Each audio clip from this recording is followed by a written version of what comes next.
Hey guys, it's Julia. Welcome back to my channel. Today's video, I'm very excited. We have a lot to cover. Today's video is going to be new makeup releases, favorites, and fails. If you're new to this series, it's basically where I just go through all the new releases I've been testing out and share a bunch of reviews at once. This one's going to be pretty unique because we have a lot of things to cover, which you wouldn't have thought because I've been on a low buy for the past 2 months. At the beginning of the year, I decided to set out on a 2-month low buy just as a way for me to curb my makeup spending. It was pretty much actually a no buy. I didn't buy anything other than the Bite Beauty Change Maker Foundation and a few skincare essentials that I needed to fill up on. But other than that, I haven't purchased any new makeup. Everything that I've tried that's been new has been sent to me. If you want like a separate video reflecting on my low buy, no buy experience, let me know. I'd love to do that. But in light of the impending global recession, and also just because I really did not have a super hard time with my low buy and I really enjoyed it, I've decided to continue doing my low buy until like further notice. So it could be months, it could be the entire year, but I've decided to continue on my like low buy / no buy protocol. So I'm not buying makeup, but that doesn't mean I won't be testing out new products because clearly we have a lot to go through today. I hope you guys enjoyed today's video, and before we start I want to thank Skillshare for sponsoring today's video. Skillshare, the savior of quarantine entertainment. You guys know how much I love Skillshare. I've worked with them many times before, and last month when I worked with them I actually announced that I would be making my own Skillshare classes. That's still in the works. I am planning on creating and teaching my own Skillshare class, which you guys can get through the 2-month free trial that I linked down below, but due to the unexpected process of having to move back home, I had to delay filming on that, so those are still in the works. I'm so sorry for the wait. But if you don't know, Skillshare is an online learning community where you can choose through thousands of classes on literally every topic under the sun. I've taken classes on everything from like iPhone photography to learning what stonks are. Right now the classes I'm actually working on are very relevant to my current situation. I'm taking classes on how to motivate yourself and build productivity, which is a really big concern for me right now just because I'm going to be doing my spring quarter at home instead of on campus, and I'm like really worried about how my work ethic may or may not suffer being at home. So I just finished a class called Real Productivity: How to Build Habits That Last, and it was really good. Or if you want to take my classes, which I'm planning to have up in at least the next 1 to 2 months, how to do artistic makeup looks, how to take makeup photography, content creation 101, whatever you guys want to see, you can use my link down below to get 2 months of Skillshare Premium on me. I'm very happy to be working with them again, and I'm very excited to be coming out with my own class. I think that's it. Full details of this look should already be on Instagram, but I am wearing pretty much most of the products in this video on my face, so I'll talk about them as they pop up. And yeah, without further ado, let's just jump into it. Alright, I guess I'll just tackle the 2 biggest things first. Colourpop came out with 2 very high profile, very high Asian representation collections on the heels of each other, and I'm reviewing them both today. The Colourpop Mulan collection and the Colourpop Sailor Moon collaboration.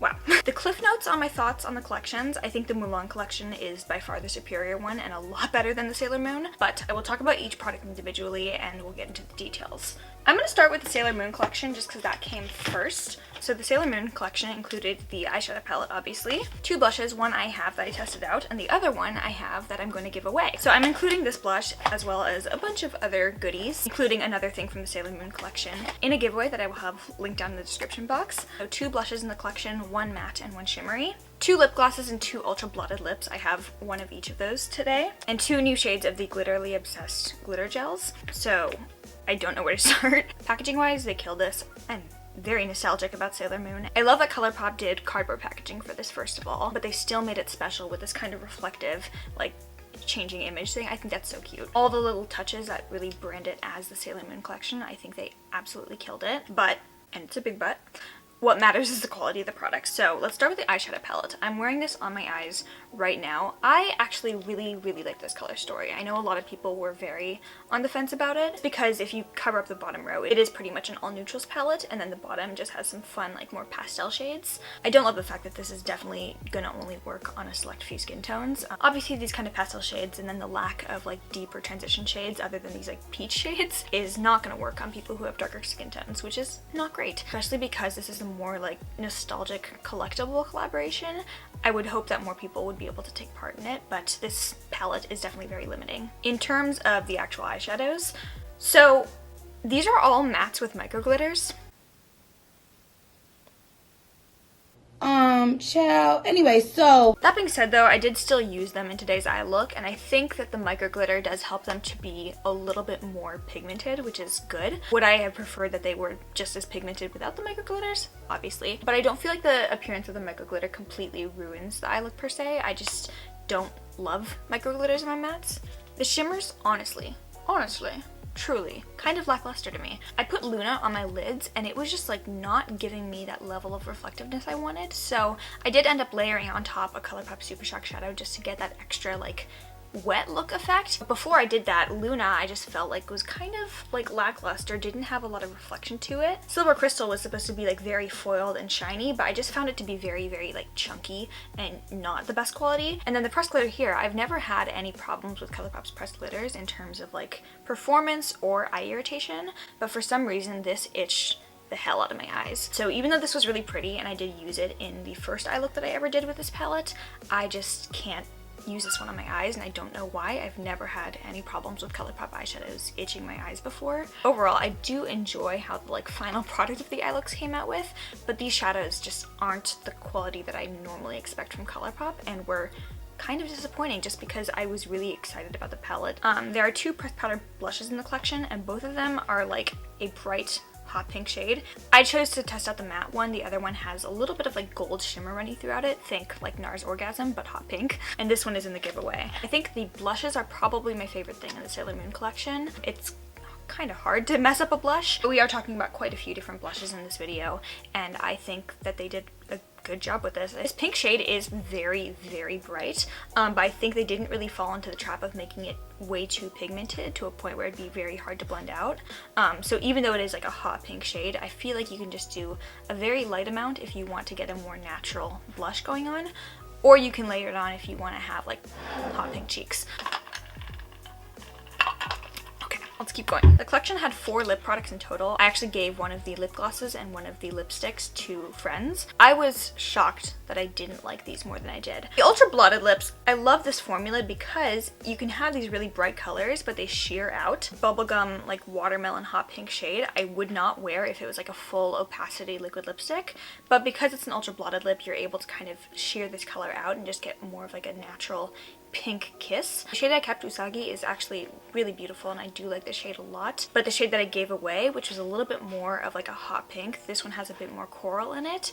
That, even though it was an ultra blotted lip, I still felt like it was a little bit too like vibrant like bubblegum pink, and I just don't like the color on myself. And then the gloss, I'm actually wearing this gloss right now. It's the Sailor Moon gloss. ColourPop has a new gloss formula in the Luxe packaging, so it has the bigger doe-footed applicator, but ColourPop's regular gloss formula has this like brush tip applicator. I really don't like this applicator. This gloss to me is just very like middle of the road. I would say it's like a 7 out of 10. It's not this like beautiful, luscious, non-sticky, non-disgusting goopy formula that the Fenty Beauty Gloss Bomb is, but it's also not like ridiculously sticky and gross. It's just very like meh for me. It's kind of like a peachy tone neutral gloss with some gold flecks.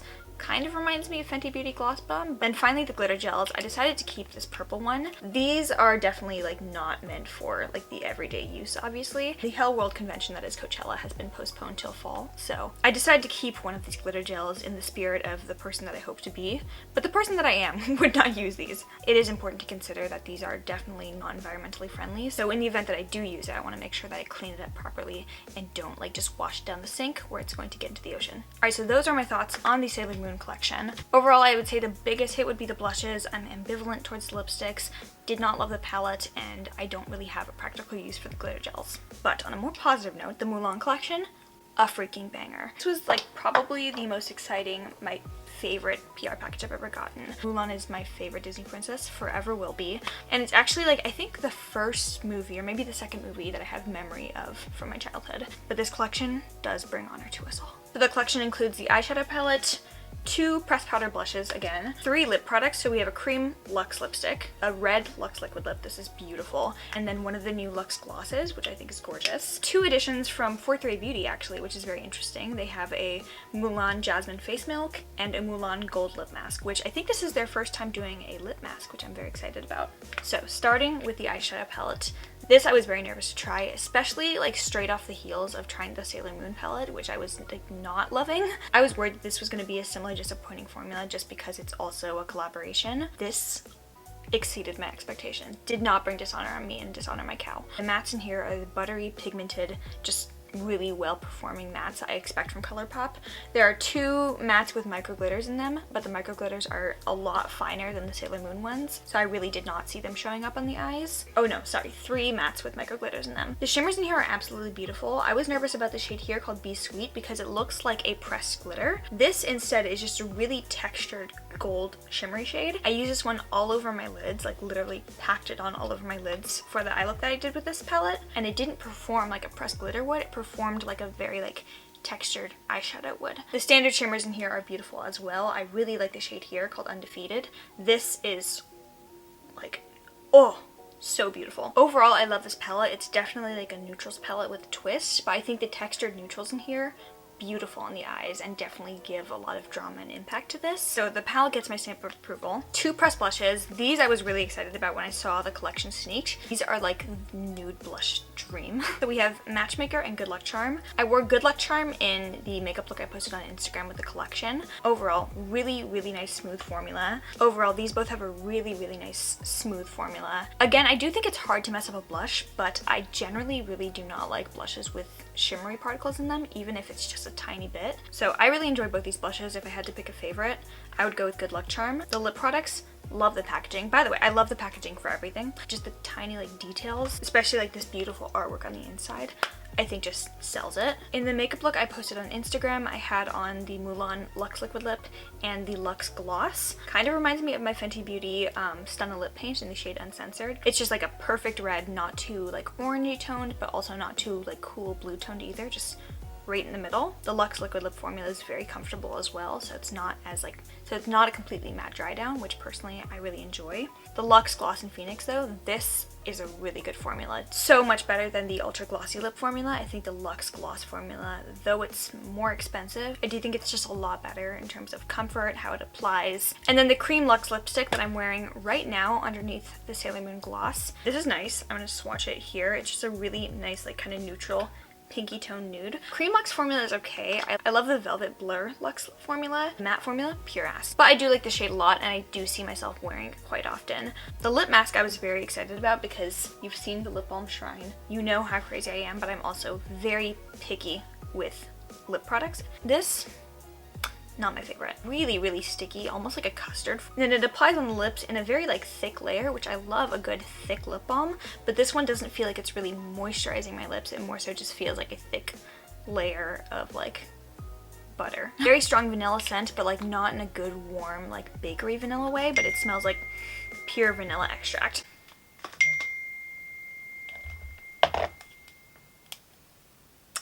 He can wait. So like it's beautiful, but I don't really like it as a lip balm. And then the Jasmine Face Milk, I love. It's just like a nice, like very light liquid moisturizer. If you have oily skin, I feel like the face milks could possibly be just like your sole moisturizer. But if you have like dry to normal skin like me, I think you will need a little bit of extra moisture on top. But this Jasmine one is really nice. I wouldn't say it's like an essential in my skincare routine, but I do enjoy. Those are my thoughts on the entire Mulan collection. Overall, this is like a solid A+ for me. The Sailor Moon collection gets like a B minus. Yeah, B minus. Right now ColourPop has like an unweighted GPA of like 3.6. We have a lot to go through still, so I'm gonna try and,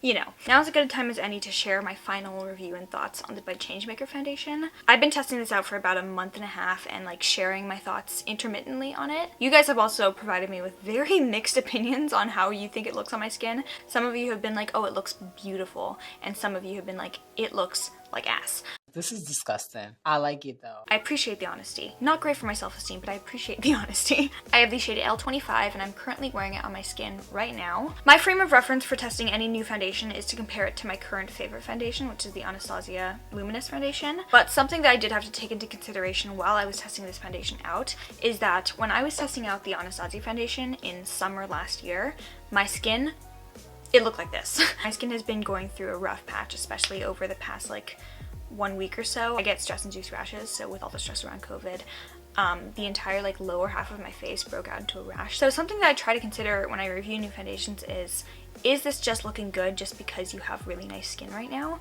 Because I was testing this out when my skin was not looking good, when I had like actual pimples and things I wanted to cover up, as opposed to the time that I was testing this foundation out when I had little to no skin texture and I was really thriving. Overall, this is not my new holy grail foundation. I just think that the Anastasia one is just kind of like made for my skin. But I actually really do like this on myself, and I know this has gotten very, very mixed reviews. So far, the things I've noticed for this one, it wears really, really, really well. Really well. I don't touch up my makeup with powder like period throughout the day. I pretty much just like put things on and forget about it, and if I look like a greasy mess at the end of the day, I look like a greasy mess at the end of the day. So with absolutely no touch-ups, I think that this looks really, really nice and skin-like at the end of the day. The only like gripes I have with this one are that in terms of like covering up discoloration, it doesn't really do the best.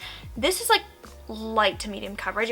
I was expecting it to be more on the medium to full coverage side, but it's like light coverage at first. If you build it up, it's medium. I still have to go in with concealer to cover up any types of like acne scarring or like active breakouts, which takes away from the beautiful like skin-like effect because then I have to go in with coverage on top of it. Overall, I like it, and if you were interested in it, I would recommend trying out a sample, but it's not a holy grail for me. Would I repurchase? Mayhaps, but I'm perfectly happy with my holy grail. Besides the Bite foundation, this is the only other thing that I bought in terms of makeup.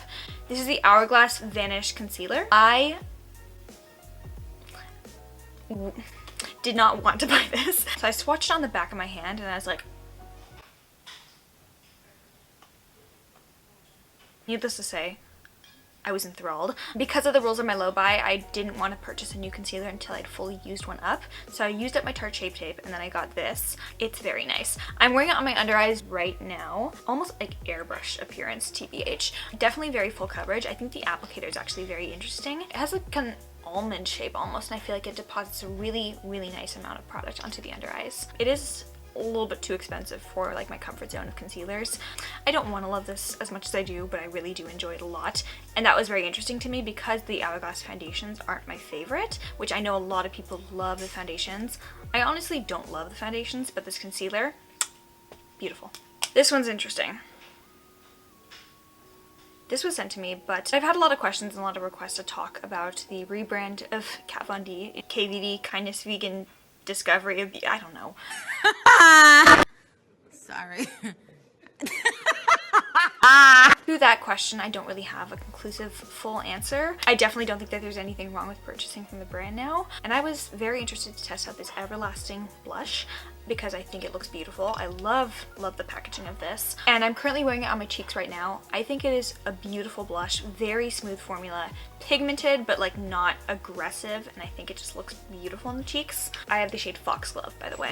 I do want to note, and I do think that this is important to mention, that the packaging that this came in still said Kat Von D on it. When I got this PR package, I posted about it on my Instagram stories because I thought it was very interesting, and I had kind of conflicted feelings about the fact that they still used the packaging with Kat's name on it. For at least like the next year or so, you probably will be getting packaging with Kat's name still on it, even though she's not getting money from the brand. That's because they are still just trying to use up the packaging instead of reprinting new packaging with the new name without Kat's name on it. I definitely think is a great step, and I don't want to see them like wasting a ton of packaging and just killing the earth. But it was very weird to get makeup from a brand that is so desperately trying to distance itself from this person right now and still have the person's name on the packaging. Overall, I think this blush is beautiful. I will be wearing it very often, but I do think that this is the outcome that we wanted from speaking out against Kat Von D. She's been cut off from the brand. They're able to make products with the aesthetic that I was really missing, and she gets nothing. So I think that's like the best possible outcome, and I don't know, I'm interested to hear you guys' thoughts, but my review on the blush, it's good. So I tried out the Daily collection from Fourth Ray Beauty, and this collection is like kind of branded as just a return to the basics, which I think, especially in like a very ingredients focused like whirlwind skincare world right now, I think that that's nice and very needed within a skincare brand, is just to have that like core back to basics product. This is like a very thick moisturizer, like it's like almost yogurt sheet thick. but I think it's also really nice and it does melt into the skin. So I have dry skin. This worked beautifully for me. In terms of ingredients, I think this is one of the strongest ingredient profiles that Fourth Ray has done ever. This has become like my daily moisturizer for right before makeup. The eye cream honestly feels pretty much exactly like the moisturizer, just in a smaller pot. And in terms of ingredients, pretty much the same. This is just a tiny bit more moisturizing, but you'll pretty much get the same effects by taking this moisturizer up around your orbital bone. I also tried out some more things from The Ordinary. I'm trying to get like more into the brand as a whole. So I've been using the Squalane cleanser. This is like one of my favorite cleansers besides the fresh soy face cleanser. I think that this does a really great job of getting everything off the skin, including like stubborn makeup, but it also like leaves your skin feeling not stripped and very moisturized because of the squalane in there. And then I've also been trying out the azelaic acid suspension. James Welsh, who is like one of my favorite skincare channels, doesn't like this like at all. I humbly disagree with the skincare god. I've been using this to fade my acne scars because I have a lot of like hyperpigmentation on my cheeks, and I've seen like really good results. I'll show a picture of my skin like right now after using this for about 2 months, and then my skin about 2 months ago where I was dealing with a lot of spots on my cheeks. I think this has had really nice results. I think it's irritated my skin a lot less than vitamin C has. So overall, really enjoy. These two and the niacinamide zinc serum are so far my favorite things I've tried from The Ordinary. I wanted to quickly mention the Soulman palette from Odin's Eye. This I mentioned I was wearing in a video recently and had a couple requests to review because this is an indie brand that kind of popped out of nowhere for me, but I feel like I've been seeing them quite a few times on my Instagram feed, and I also haven't really seen any reviews of their eyeshadows. I love this formula. This palette's really beautiful. Even this like purple here, which is like a very hard color to formulate. Beautiful performance. I did a look with the kind of greens in here, this lime green duochrome shade up here. Very unique eyeshadow color. The packaging is lovely too. It's also cardboard, but it has this kind of like brush feeling to it. This is a Scandinavian brand, I believe, from Sweden, and I really enjoy the aesthetic of their products. I think they have this kind of like mystical, very like Nordic inspired, Norse gods inspired vibe going on, and I like it a lot. So this palette, very much a hit for me. Alright, and then the final product I want to mention is the Fourth Ray Beauty Do It Hydrating Hyaluronic Acid Mist. I feel very targeted and very attacked by this. Oh, this I think is meant as a skincare mist, but I actually just use it as like a finishing mist for my makeup. It is a very fine mist. Think like Glow Recipe Watermelon Mist. In terms of providing dew, I think the results speak for themselves, TBH. But it doesn't give you that like kind of almost oily effect that I feel like a lot of other dewy sprays give, because it's like hyaluronic acid and water based rather than oil based. This is a really great dewy spray for people who maybe have oilier skin but also want the dew in a more attainable way. Is that it? I think that's it. Oh yeah, the Nicole Guerrero Glow Kit. I've owned this for years, but they are re-releasing it. My favorite glow kit of all time. With that being said, I think that's all I have to talk about today, which, wow, we went through a lot. Overall, I think my favorite thing that I tried this month was probably the Mulan collection. Be sure to enter my giveaway, including some of the ColourPop Sailor Moon things. And be sure to check out Skillshare for free for 2 months using my link down below. And that's it. If you like this video, please give it a thumbs up. Make sure you are subscribed down below. Follow me on Instagram, Twitter, and TikTok. Yes, I have made the questionable decision to start TikTok. Quarantine is driving me crazy, okay? 9 out of 10 critics say it's irreverent content. That 10th critic is my mom. She hates it. I hope you guys are staying safe, healthy, and most of all indoors. And if you made it to the very end of this video, you get the bonus meme. I love you very much.